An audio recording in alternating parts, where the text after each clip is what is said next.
Boarding. Hey. Uh, yeah. Um, Yeah, how are you doing? oh, good overall. Yeah, I'm Just doing pretty good. just about to be hit with a severe thunderstorm. You know, the usual. Oh, yeah. It doesn't rain here very much at No, all, I guess, yeah. Just like maybe like once every couple of months, and it's not that bad. Only once it was a bit flooding. Yeah. I've been doing more. I think last time I mentioned like I was doing like spoken word raps recently, and I made one like 2 nights ago, uh, and it's themed after like kind of my personal history. Like I just thought of different life events, and I rapped those in sort of like a spoken word rap to like a beat that I just got off the internet, like a copyright free beat. And so I was badass. pretty, Yeah. yeah, I like that. It's a fun process to like work what I want to say into like rhyming couplets, and then trying. It's challenging to like time what I say with a beat, but then if I get it approximately right, then it sounds pretty good, I think. So then but I keep wanting to sort of apply everything I've learned to like the next one that I make, so I can make one that has even better rhymes and better, more like a meaning that feels more true to me. Uh, so that's been like a fun process. Cool. Have you ever done any like vocals that are you try to like sing in, like not sing but sort of have some kind of steady vocals that are in time with anything? Just humming. So Oh I yeah, could try to sing, right, but I find that when I hum to songs, I have a better time. It right. sounds better too, in my opinion. And funny story. I was going through some pictures today, and there's this T-shirt that I just fucking loved. It's called what was it? Avenged Sevenfold, I think. It's a band that has like 11 million followers. They've been around for a long time.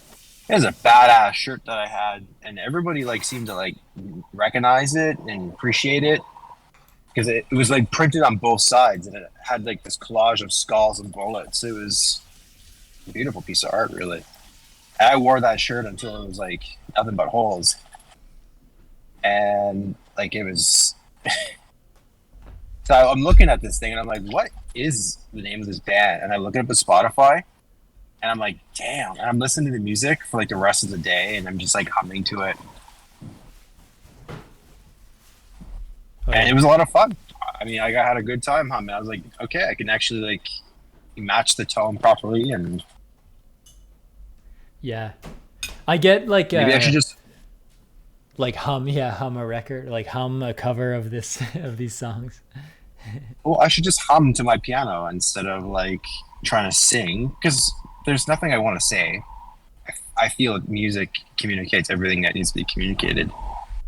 Uh, from my point of view, anyway, I don't need lyrics. People want to like do political shit and say stuff that's meaningful. That's cool, good for them. But for me, I communicate through the actual music and how it resonates through people. And so if I hum to harmonize and to take that music a step further, that's great. I mean, it's another instrument technically in my voice box. I can't Yeah, sing. I don't have anything I want to sing. Like, I don't want to actually say any words. So that could be what I do from now on. that might sound good if like a track starts with just humming and then the piano comes in uh, to like complement it, and then sort of the piano like sort of takes over. But it feels like a kind of a cool intro would be like just a person like humming, and then like as seamless as possible the piano like coming in and taking over. Yeah. Well, a piano, or and then the harmonizing of the you know by humming comes in at certain parts, not to oversaturate it, but to like add extra umph. Yeah. Kind of like how like violin or cello can do that for the piano. Yeah, I was thinking too, like a lot of what I've been looking at these days is like tracks with drums that are maybe designed a little bit to have like a freestyle beat over them.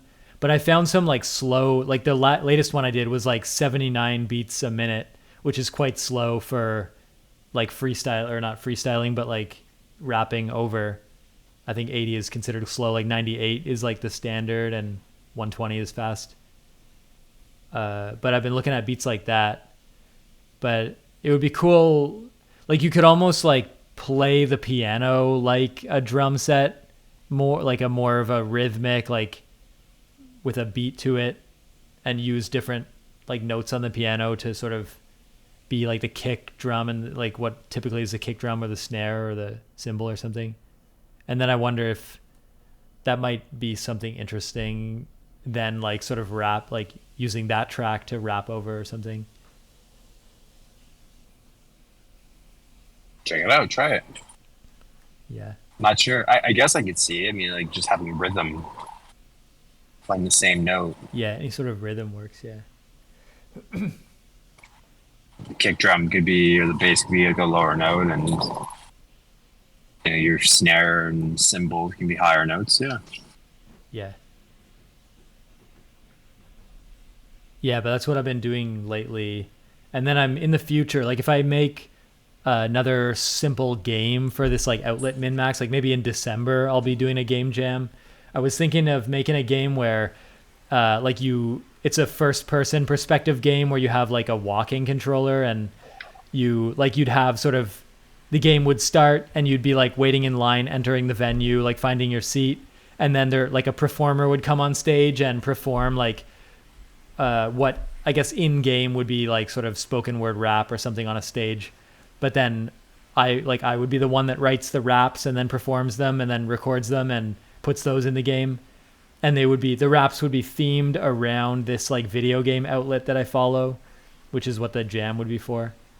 And I think that will be kind of fun, because when I'm writing these raps, it'll sort of be like I'm performing them on a stage, because inside the game they will be performed on a stage. And then if you're playing the game, it's like you're an audience member, like watching them get performed. And I sort of think that's like a funny way to create like an easy entry point for myself into like the world of performing rap. Because it would kind of be like a simulator in that sense of that.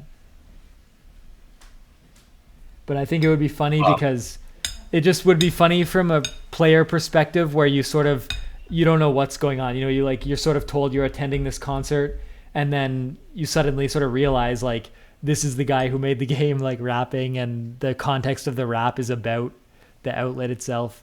And it would sort of just be like if you come up with enough rhyming verses, I think it crosses a line where it takes the player a bit by surprise, where if you drop a couple of good rhymes and you go on, then their confusion turns to like entertainment or something. Well, you can call it Rap Richard there. Yeah. Rap Richard. Yeah, just like a sign on the front of the venue, Rap Richard, with no context, and you just have a ticket in your hand, entering a ticket with like a seat number on it, and you spend a while like.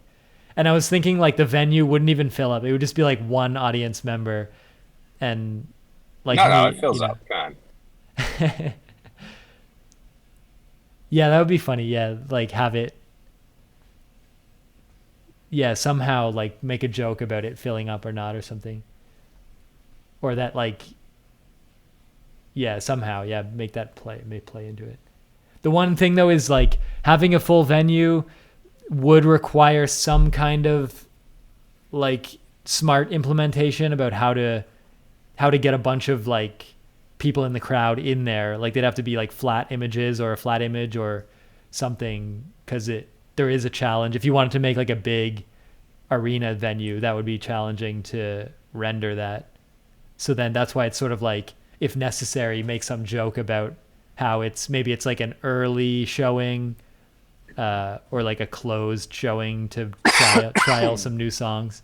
And there, yeah, you could like invite them as like you're the one person invited to like preview the venue before the actual show as an excuse to avoid trying to figure out how to render the more complicated stuff.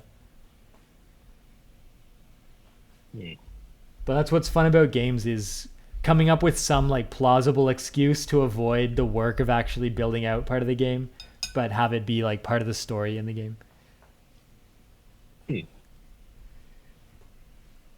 Other than that, there's a mountain climbing game called Peak that me and up to like four other friends we play on Wednesday nights. We played it last night.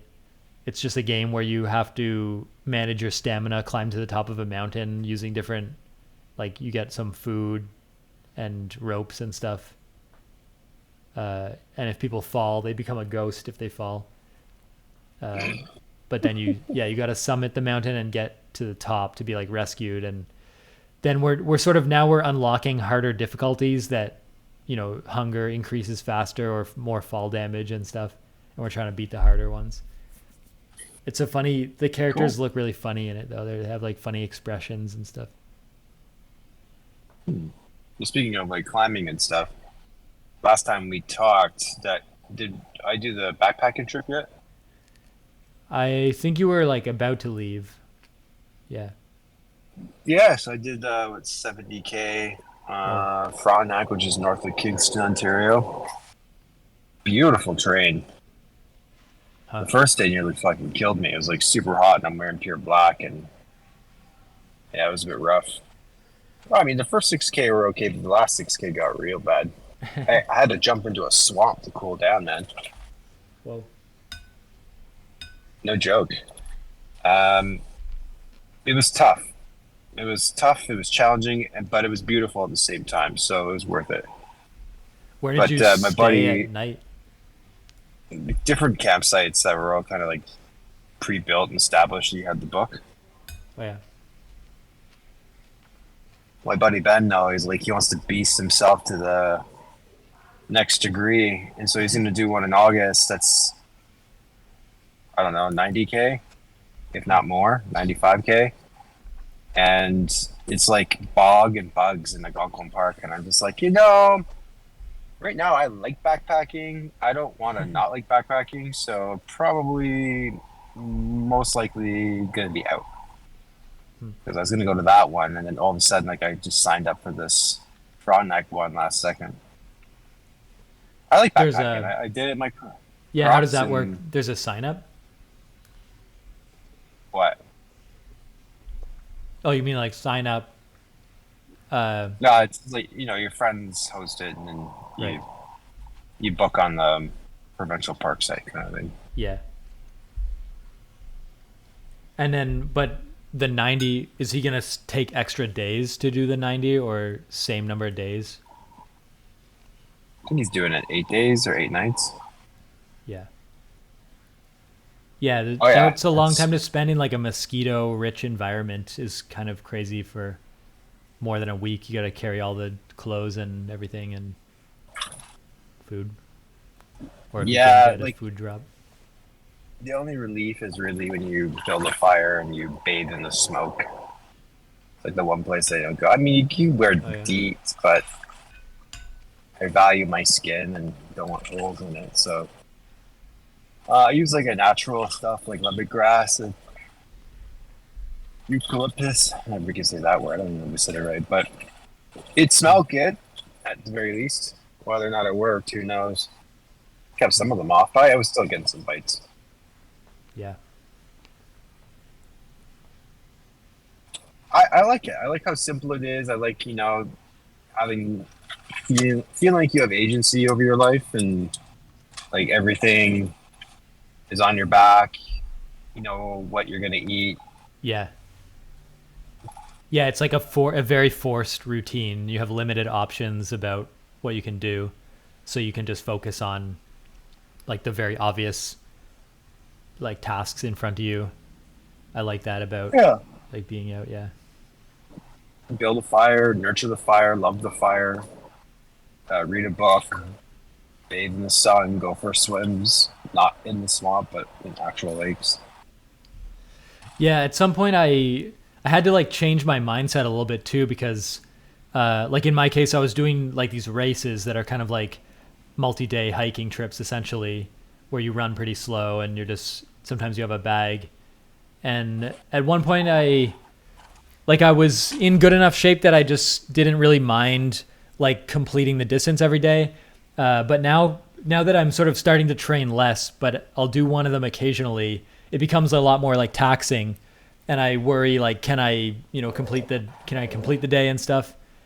But then someone said that in their mindset it's about like just being out as long as possible, and that really shifted how I thought about it, where it's sort of like it's no longer like if I'm slow and I'm doing bad and I'm uncomfortable, it's not like in my mind thinking I might not make it. It reverses it into like that means I'm out like longer on course, and it's almost like part of the idea is like how many hours can you spend sort of in a difficult environment, and it's sort of like trying to get the high score in terms of like how long that is, and not necessarily like trying to minimize or keep a certain pace. And so that's kind of fun because then it sort of flips it to like if you're trying to decide about doing like the 90 or not, it's just sort of like you know a large number of hours where you'll be like sort of on course or like out, and not really about like trying to complete it, but just trying to like increase the number of hours that you can sort of last, yeah, like while hiking or whatever. And that's kind of, as long as there's like a safe, like if you really hit a wall, if there's like a safe way to exit the trip and get back to like a road or something, then it feels more manageable. Yeah, that's not how I roll. So it's like, yeah, it's good to have a satellite phone, but like the idea is you commit to it and you don't get injured because you're fucked if you do. And that's pretty much how I roll every time. And Yeah, so there it's is. important Yeah, it's to like a risk of injury. you have to go slow when you go into those dangerous situations. You don't run, you don't go fast. There's only one option, and that's safety. Like, to do it safely. Yeah. Yeah, you In can't my really, mind. unless you So have like if you like pay someone to be like a crew that's watching for safety, you can like take more risks if they're like watching your back. But yeah, that's why I don't really like doing backpack trips kind of technically on my own, or like without some kind of service that I pay for, like sort of handling like the medical side of it. Because I feel like I would just be too scared to sort of like even just like where to store my food at night, and am I on course, and how fast should I be going, all that. It's like uncomfortable making all those decisions if I don't exactly have like some kind of like staff like checking over that or something. you see, yeah. Well, like the storage of the food is you put it into a bear box or you hang it in a tree a certain way. So it's like there's things you can do on your own.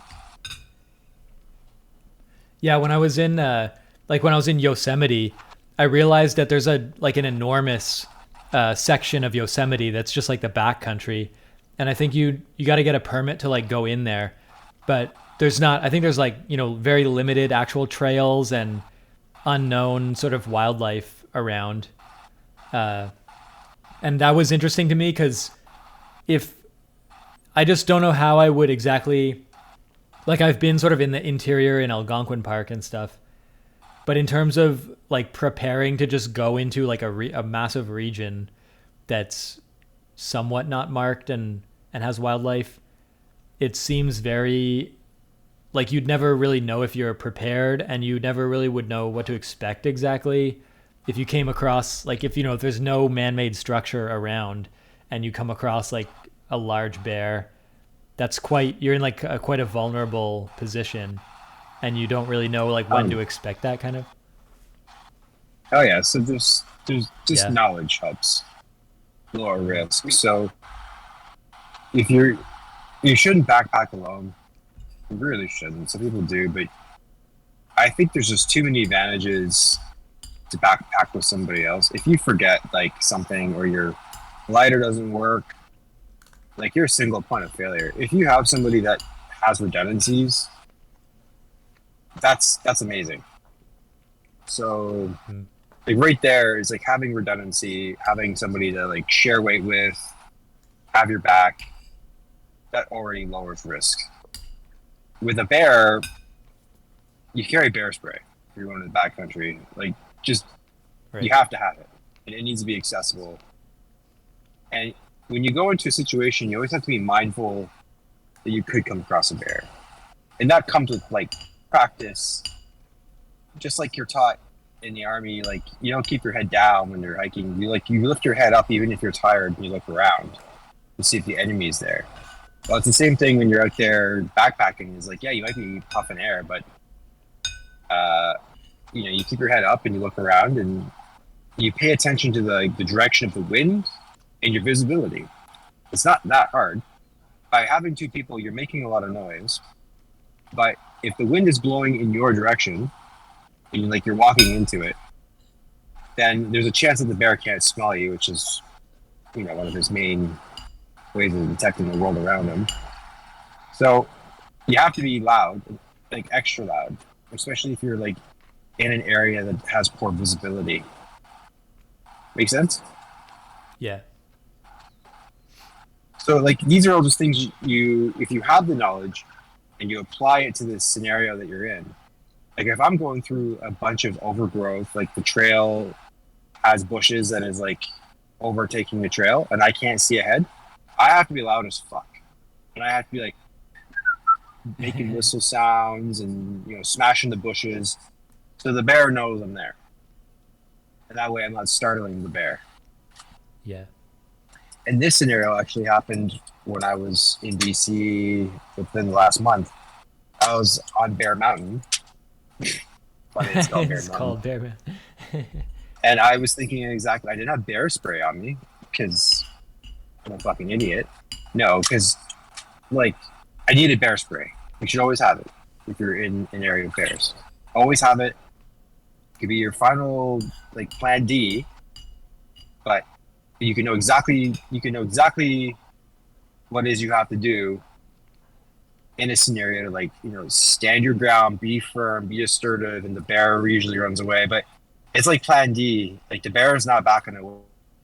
It got hit in the head and it's stupid and it's gonna come for you. Then you need to have the bear spray to like get it in the face.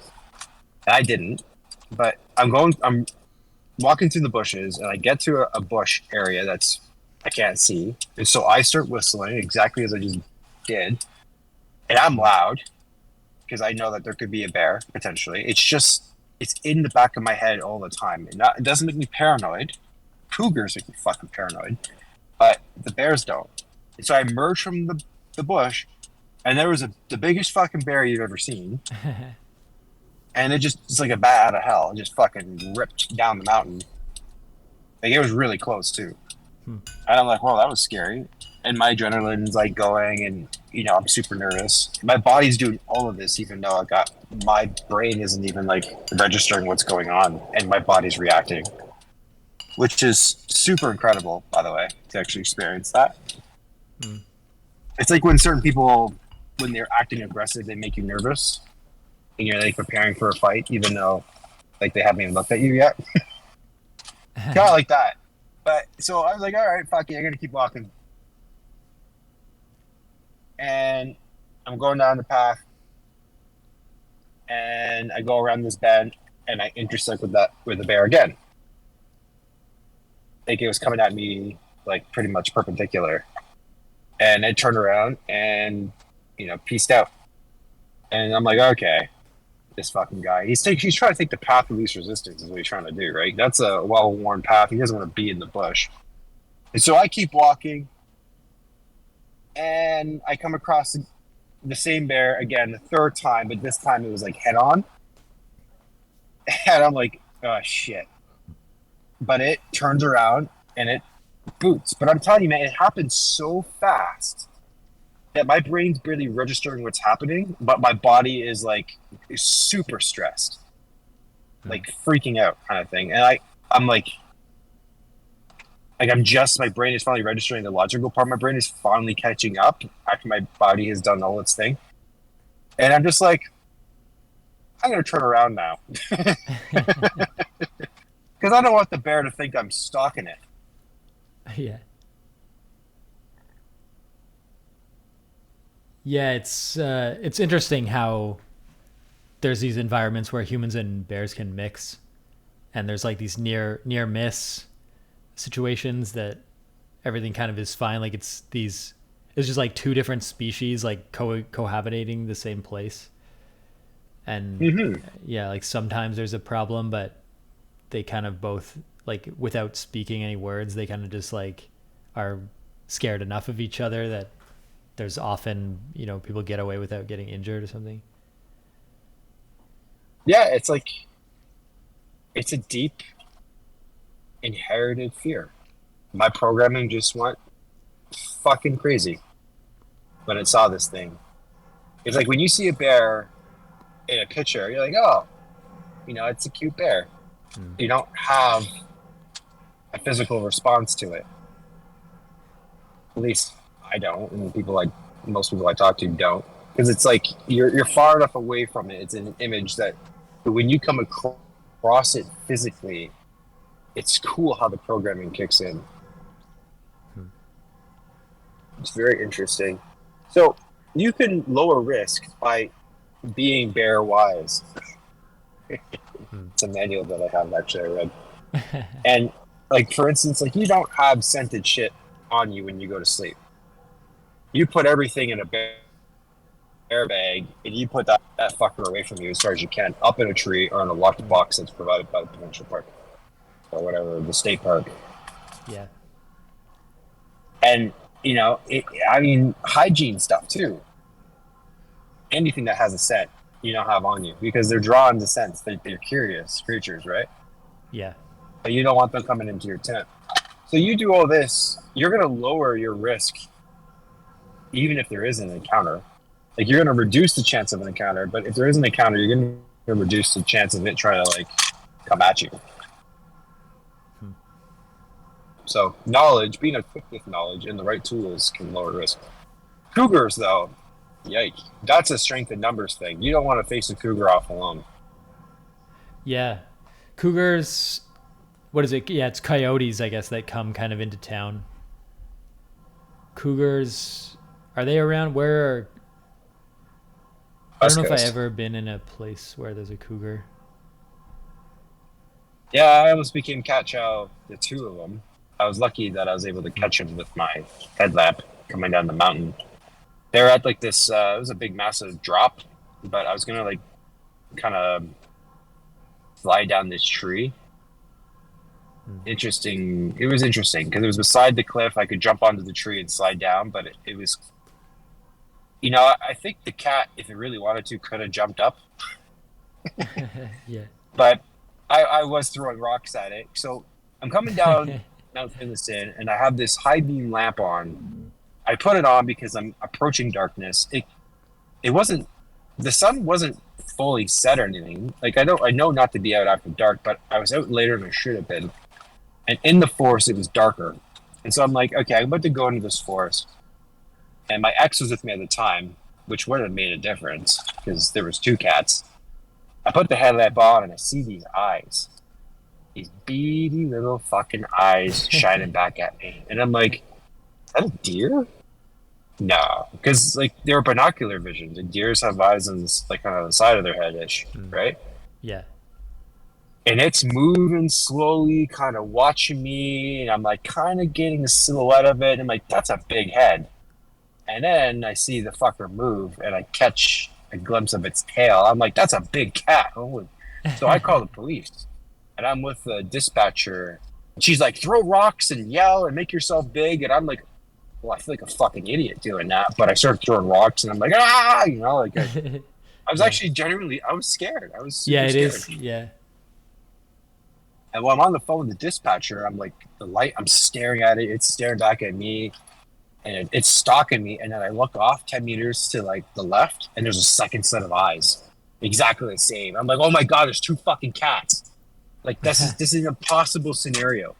I would not have survived if I went down there Huh.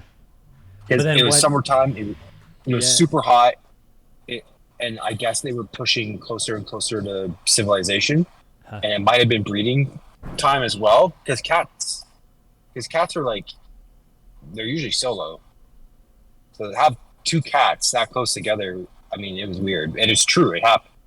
And the police sent out a squad with shotguns to come rescue our asses. Huh.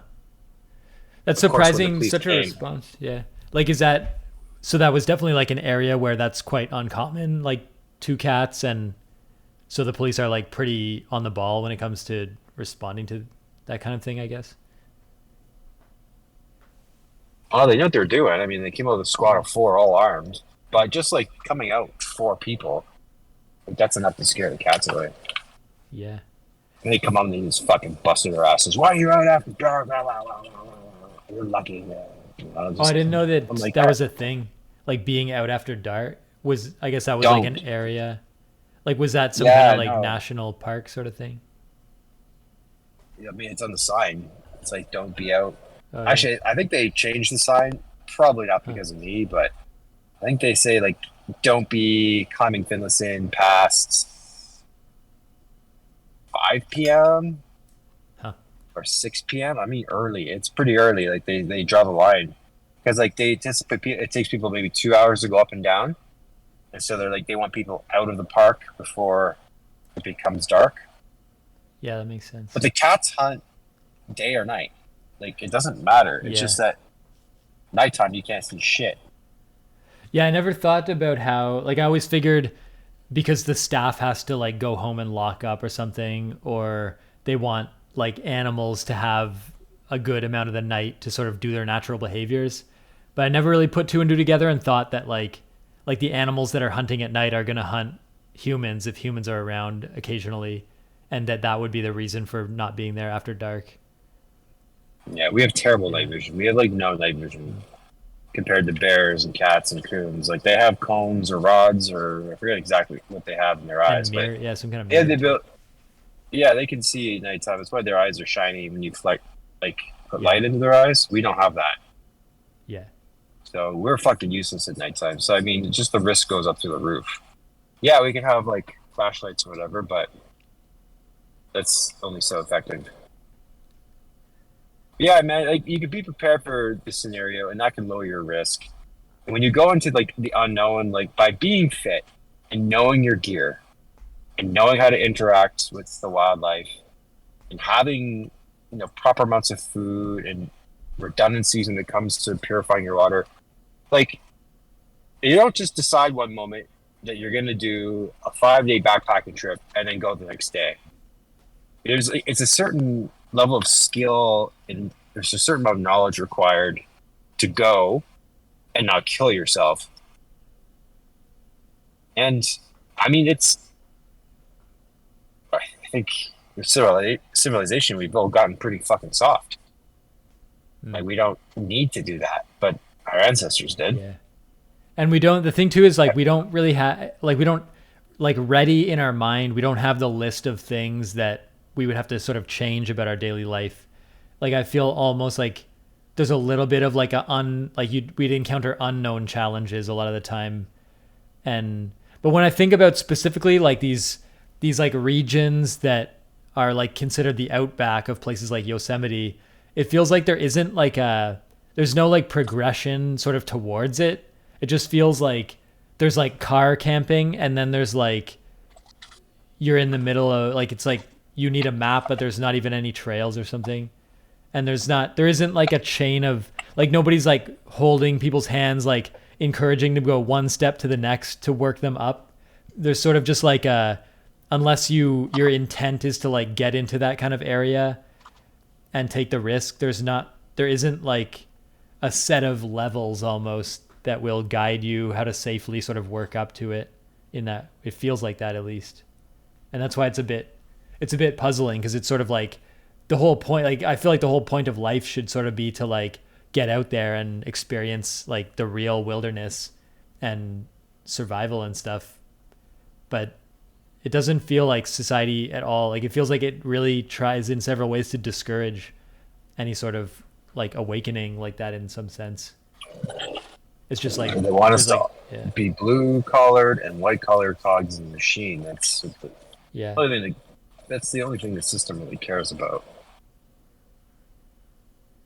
Yeah. So yeah, it's on ourselves to go and be a part of nature. I was just talking to my buddy about it. I had a birthday dinner with him in North York, and I'm just like, yeah, because he feels like he's always thinking about the next thing. Working 5 days a week, still in the military, major now, and the weekends come, and he's not really relaxing.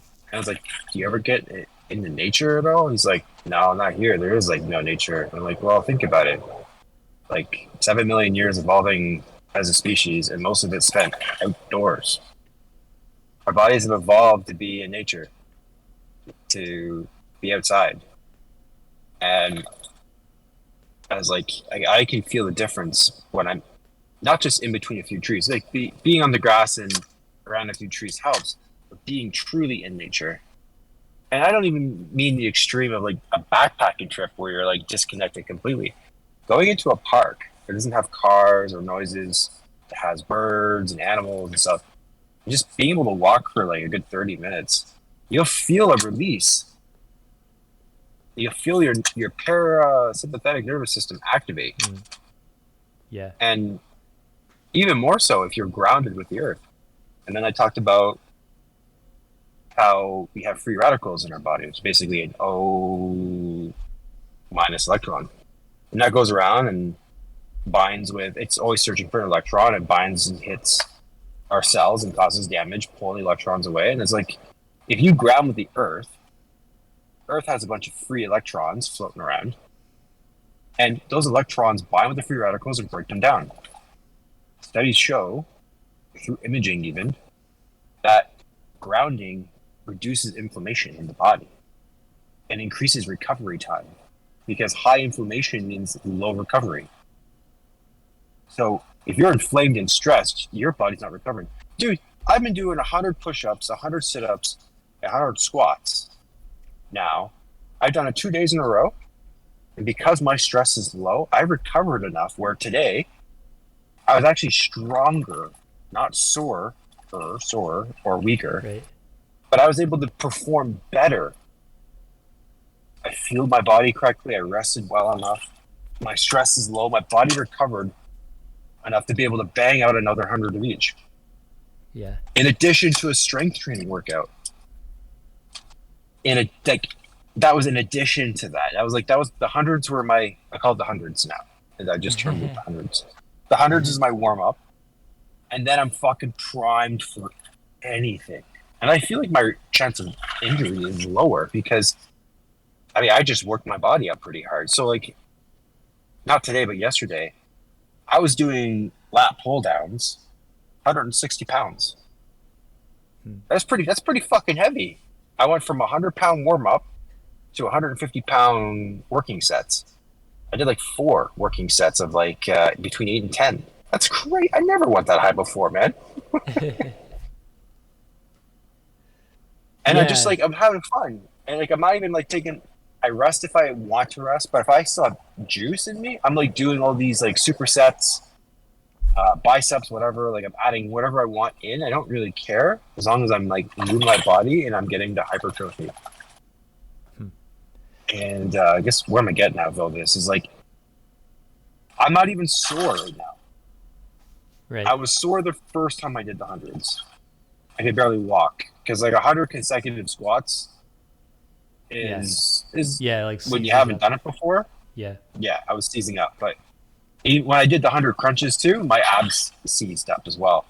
Like they fucking stopped working, and I was in agony. I was like trying to like expand my abs like by sitting up straight, oh and it yeah. was like getting stabbed and twisted. It was really bad. But I haven't felt that since. Yeah, the first time you do it, you gotta go slow because Jesus. Yeah. Yeah, it's so cool how the body like you you just like stress it in some way and it has this like reaction, but then it like learns from that and then you can go even harder, and it just like it's already been sending like more blood flow or something or more oxygen, and it doesn't, and then it can just sort of tolerate more intense activity after you've like primed it. And it's cool how it's very elastic, like they can kind of respond to whatever. Yeah, and you keep doing the same workout, you plateau, you become efficient. You no longer get any gains from it. Yeah, I And that's wouldn't why be it can be. it feels like a lot of injury is from like muscles randomly being weak or unused and then getting stressed all of it, like you slip or something and your muscle gets stripped, like stressed or torn out of nowhere. And but like Yeah. this, the more they get worked, if muscles are being worked and used, then they're very flexible and ready to be like have something unexpected happen, and then there's no injury. Well, strength is one thing, but mobility, flexibility is another whole category, dude. Because there's like strength, there's core, mobility, flexibility. Like you got to train it all. You have to, in order to be like, so a strong core will reduce your back pain and better your posture. No joke. And so like, and flexibility and mobility will, you need it because your joints, I might have already said this, but there's no like blood that goes to your joints. There's a fluid that's produced when you move your joints. So in order to fuel or feed your joints, you have to move them. That's how they stay lubricated, and that's how you avoid arthritis. And so the solution isn't being less active and sedentary and trying to avoid all impact and all stress in the body. The solution is movement on a daily basis, moderate physical activity every day. Every day. Don't even take Sundays off to praise Jesus. You fucking do it something every day because that reflects how we are or should be in nature. There was no, if you think of like millions of years ago, there was no day off to praise Jesus. Christianity wasn't even born back then. Like there was no day off. That was a thing that was created because of like agriculture evolution. Give the slaves or the farmers a day off so they can not hate their life and recover because they were working brutal hours, doing unnatural movements. And you think about it, carrying bales of water and pushing around heavy things, and that's kind of unnatural in nature. You don't really do that. Yeah. So I wonder, like, back, like when people had sort of nothing, like there was a human body and there was just like the wilderness. I wonder what is the most comfortable position? Like if you're like camping, there's no furniture, there's no mattresses or anything, then there's never you can never like sit anywhere without being kind of on a hard surface, and even like the dirt, the ground, like you can't, you gotta like sort of build an environment where you can like lie down and have like good head support and stuff. So I wonder you what build a nest. yeah, so you think that people sort of used, like soft things, they found soft things and built like basically a proto like mattress sort of thing. And that's, Yeah, yeah. exactly. I wonder, I've not like seen, they must have done something like that, but like certainly in like usually there's something to do about like building a hammock or something. Like whenever there's like a survival person talking, they never really talk about like what is a very comfortable thing to build for yourself to just have like nice comfort. They kind of skip that. Like they're always about like, it's always about like surviving the basics, but then I would, at some point I'd want to build essentially I'd want to build a nest, but I've actually never seen like instructions on, I guess I just assume you get leaves and moss and stuff, but no one's ever really said, here's like the blueprint for building like a good nest that has like head and neck support and cushion. We can invent it. Yeah, I'd say dry moss is an excellent cushion. Like one of my favorite spots when I was backpacking was on like this bed of moss on this rock formation that was like that had a lot of sun exposure. It was quite literally like it was. I was on a couch. It was great, Do you put and any like the like comfort. tarp? Do you put a tarp or something, or just sit right on the moss? I do both. Hmm. I started putting a tarp down because there were ticks, Yeah. and the little fuckers, like the American dogs, would be like constantly like getting on the inside of my leg, and there was one time that a deer tick was. This is the first time I've ever had experience with ticks, by the way. Like people talk about ticks all the time, Lyme disease. I'm quite aware of it all, but never actually had real hands-on experience. And so I had a little tick in me, and I'm like, damn, these things are barely noticeable. Like it's like smaller than my freckle. The deer tick, however, that's a big mofo, and Yeah. that was like on my leg, and I just like flicked it, and it was a fucking 1,000 miles an hour in the other direction. But that thing has Lyme disease. The bigger fuckers. So I mean, they're pretty conspicuous. Hmm. If it's in you and you do the basic buddy check, you're gonna find it. The American dogs are just like I said, they're tiny. So I started initially. I was just on the moss without anything. And I started putting down my ground sheet just to kind of put a little bit of a barrier between them and me. Yeah. But you could just be on the moss, man. Like if you're checking yourself for ticks and you don't really give a shit, you'd be fine. Yeah. There's some kind of. Did you ever like during that one training thing when we went into the field on one course? Like we drenched our uniforms in like anti-tick stuff, and then we like let them. I remember like everybody like soaked their things in it, and then we hung them in like a box for like a day, and then everybody's like uniforms were dried, but that was like just this really intense like anti-tick stuff. I just remember Yeah, I don't doing that. remember that actually. Yeah, it was some kind of there was some we like went into some field in Quebec or something for training, and there was like a high tick area, and so yeah, it was just like this like all your clothes get soaked in this like repellent. I don't remember. It makes sense. Yeah, It should be familiar, but it I just think it was not. just one. I forget. Maybe it was like a specific trade or something. Uh, Yeah, I don't know.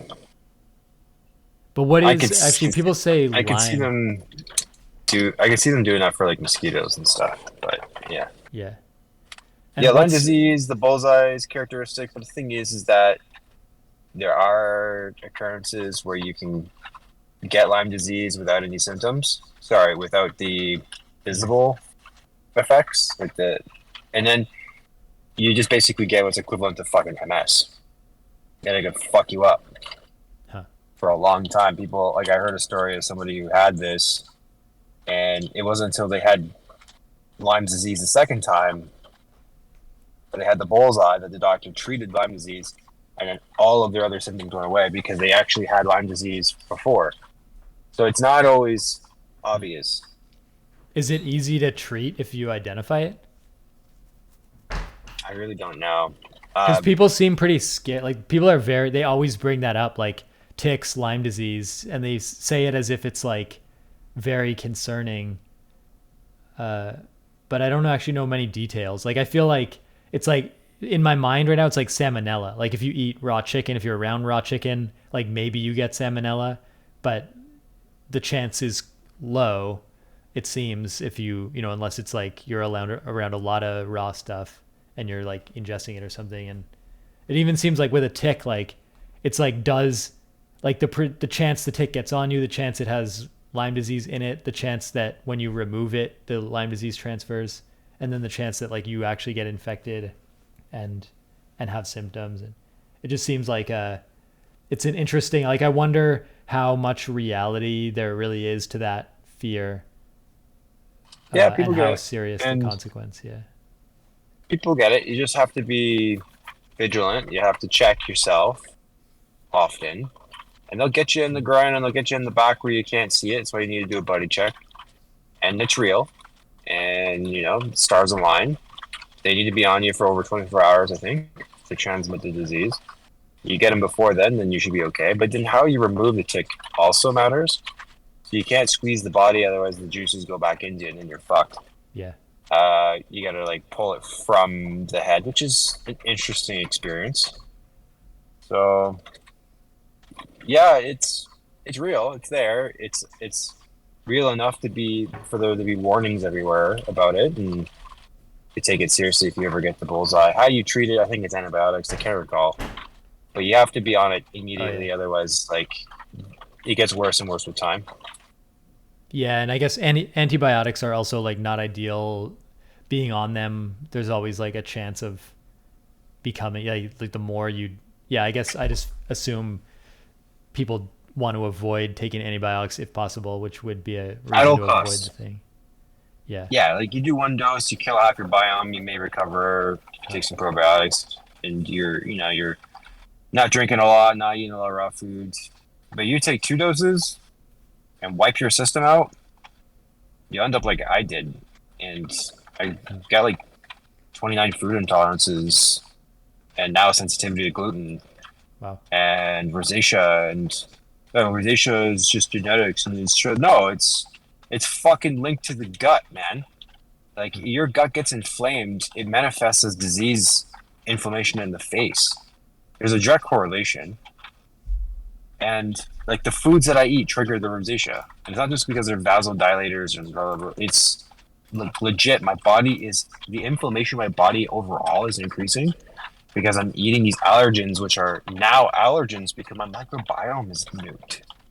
And I actually have the numbers from October 2024 to show how fucked my biome was. I had like my Akkermansia was dead, completely flatlines, man. And there, I tried to like resurrect it with proper eating and probiotics and nothing. I created the perfect conditions. It was completely dead the second test. So I had to take a supplement from iHerb, the only place in Canada this is available, to replace this, which is 5% of my gut biome. And if that's not there, well, then you have an imbalance. You have opportunistic bacteria that will come in to fill that void, which will make you gassy and sick and inflamed. And so Akkermansia too is also helps regulate diet, or sorry, appetite. It kind of works with ghrelin and leptin. Ghrelin makes you hungry, leptin makes you feel full.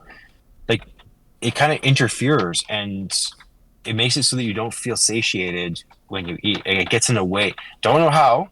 I'm looking at this, but your biomes influence how your body responds to things, what it responds to, why it responds. Like it's like it trains our immune system.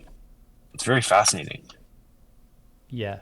So mine was nuked. I had 2 doses of antibiotics to get rid of the schizomyosis that nearly killed me because it was like spreading for 18 months, and I was going to die.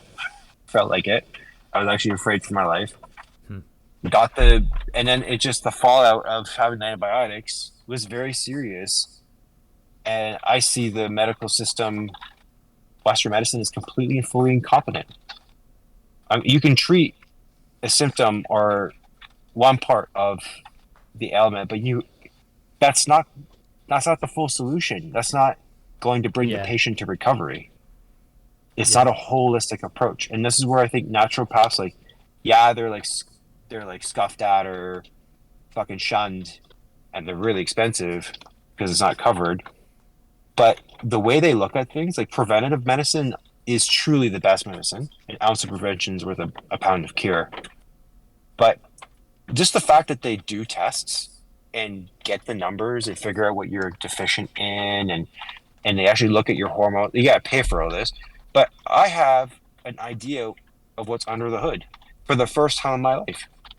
And I've been seeing doctors and I've been super sick, but none of them ever check truly to see what's under the hood. They might check like vitamin A or vitamin C or vitamin, B, but they don't do the full diagnostics. They don't do the full check. They're like, you're young, you're fine, your vitals are fine.